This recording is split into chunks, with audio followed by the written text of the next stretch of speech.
Hello student, most welcome. तो चलिए लिखेंगे जागरण संपादकीय अपनी बात। दिनांक 29 मार्च 2026 का डिक्टेशन लिखने से पहले इसमें आने वाले कुछ हार्ड वर्ड और वाक्यांश की आउटलाइनों पर एक नज़र डालते हैं।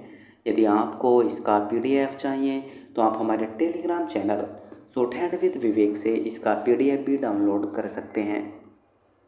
टेलीग्राम चैनल तक पहुंचने के लिए इस वीडियो के डिस्क्रिप्शन में लिंक दिया है, या आप टेलीग्राम पर सर्च करेंगे शॉर्टहैंड विद विवेक तो आपको आसानी से मिल जाएगा।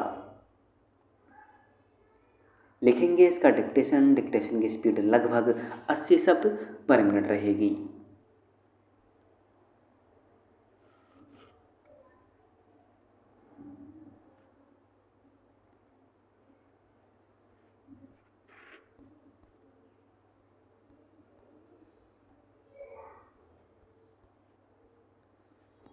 तो चलिए डिक्टेशन स्टार्ट करते हैं 5 सेकंड बाद।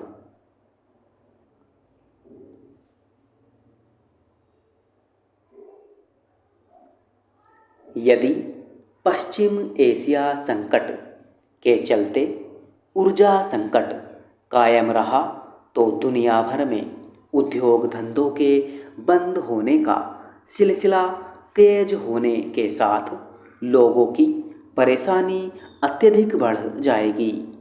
अमेरिका, इजरायल और ईरान के बीच पिछले लगभग एक माह से जारी युद्ध को अमेरिकी राष्ट्रपति ट्रंप रोकने की कोशिश करते तो दिख रहे हैं, लेकिन वे इसमें सफल होते नहीं नजर आ रहे हैं। इसका कारण उनका विरोधाभासी और अविश्वसनीय रवैया है। वे ईरान को धमका भी रहे हैं और उसे युद्ध विराम की पेशकश भी कर रहे हैं। उन्होंने ईरान से बातचीत का हवाला देते हुए पहले उसके बिजली और ऊर्जा ठिकानों पर 5 दिनों तक हमले टालने की घोषणा की, फिर इस अवधि को और आगे बढ़ा दिया। इस बीच उन्होंने ईरान के समक्ष जो 15 सूत्रीय युद्ध विराम प्रस्ताव रखा, उसके जवाब में उसने भी अपनी 5 शर्तें रख दी।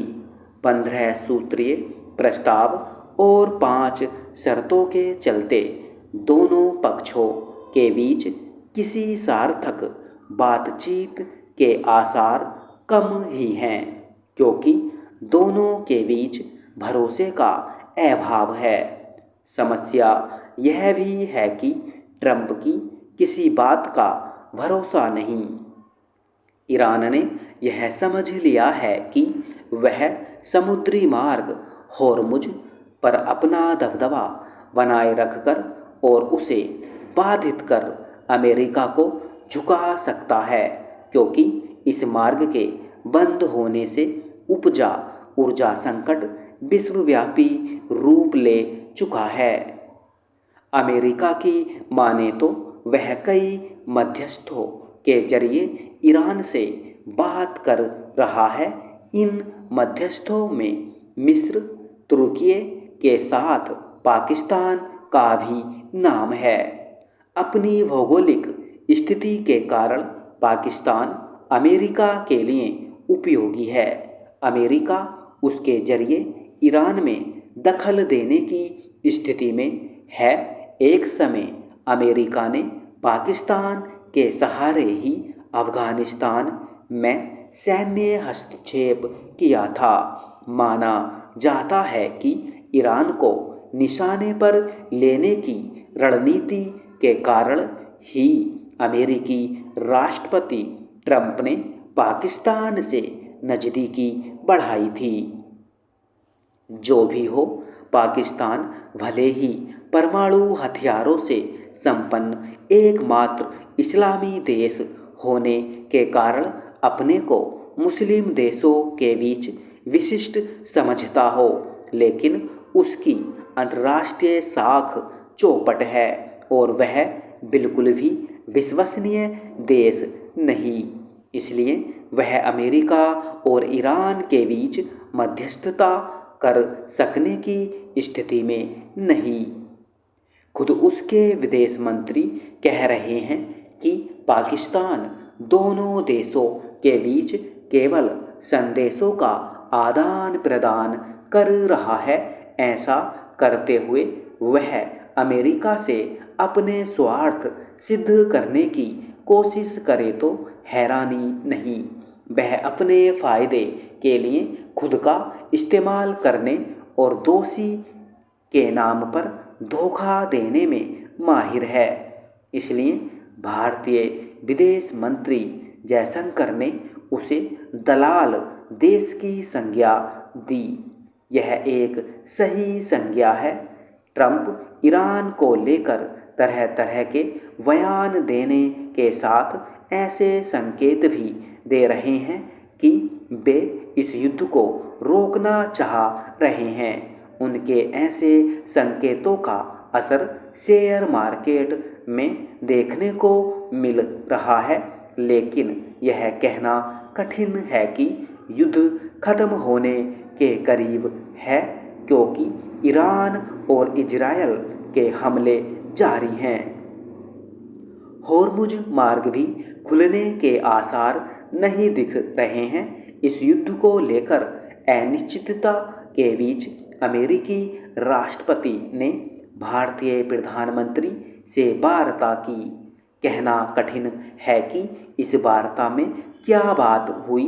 जो भी हो, भारत यह चाहता है कि होर्मुज स्ट्रेट जल्द खुले ताकि ऊर्जा संकट खत्म हो।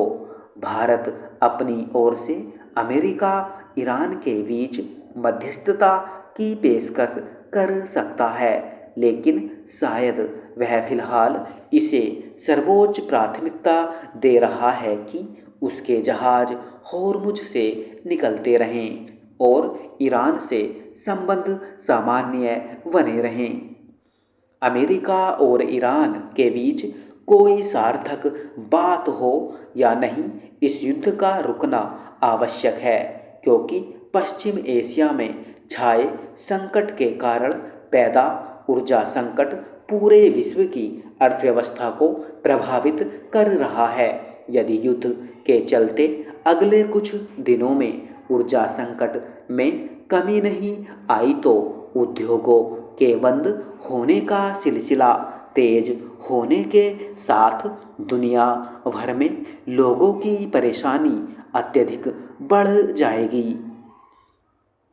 अमेरिका, इजरायल और ईरान युद्ध में आश्चर्यजनक रूप से संयुक्त राष्ट्र सुरक्षा परिषद की अब तक जो भूमिका रही है वह एक असहाय संगठन की सी रही है। सुरक्षा परिषद एक निष्क्रिय और निष्प्रभावी संस्था बनकर रह गई है। वह विश्व के किसी भी संकट को सुलझा पाने में नाकाम है। सुरक्षा परिषद के 5 देशों में अमेरिका, ब्रिटेन, फ्रांस, रूस और चीन हैं। चीन को इस युद्ध से कोई खास नुकसान नहीं। वह अमेरिका को परेशान होता देख प्रसन्न है। रूस तो एक तरह से फायदे में है, क्योंकि उसे तेल बेचने की छूट मिल गई है। अमेरिका अपने अहम से ग्रस्त है, चूँकि ब्रिटेन एवं फ्रांस की अंतर्राष्ट्रीय अहमियत कम हो गई है, इसलिए वे कुछ करने की स्थिति में नहीं। यह देखने में आ रहा है कि जब भी सुरक्षा परिषद के सदस्यों में से कोई देश किसी युद्ध में शामिल हो जाता है तो यह संस्था और नाकाम हो जाती है। यूक्रेन युद्ध में भी वह नाकाम रही, क्योंकि हमला रूस ने किया। ईरान युद्ध में अमेरिका के कारण सुरक्षा परिषद असहाय है, इसे सभी प्रमुख देश महसूस कर रहे हैं, लेकिन वे सुरक्षा परिषद में सुधार के लिए सक्रियता नहीं दिखा रहे हैं। यदि सुरक्षा परिषद वैश्विक संकटों को हल करने में इसी तरह नाकाम बनी रही तो इसका महत्व पूरी तरह खत्म हो जाएगा। सुरक्षा परिषद के स्थायी सदस्य इस संस्था में सुधार की जरूरत तो जताते हैं, लेकिन कुछ ठोस करते नहीं। इन स्थितियों में यह आवश्यक हो जाता है कि भारत सुरक्षा परिषद में ऐसे किसी सुधार की पैरवी करे कि उसके काम करने के तरीके बदले और युद्ध में शामिल स्थायी सदस्य देश अपने वीटो पावर का इस्तेमाल न कर सके। आज जब भारत का अंतर्राष्ट्रीय कद बढ़ रहा है, तब उसे अपनी सक्रियता बढ़ानी चाहिए और सुरक्षा परिषद में विस्तार एवं सुधार के अपने प्रयासों को गति देनी चाहिए। भारत की सक्रियता ऐसी होनी चाहिए कि प्रमुख राष्ट्र इस पर विचार करने के लिए बाध्य हो जाए कि आखिर भारत इस संस्था का सदस्य क्यों नहीं है। बेहतर हो कि भारत को इस संस्था का सदस्य बनाने के लिए रूस, चीन, ब्रिटेन और फ्रांस सक्रियता दिखाएं। यह उनके अपने हित में होगा। स्टॉप।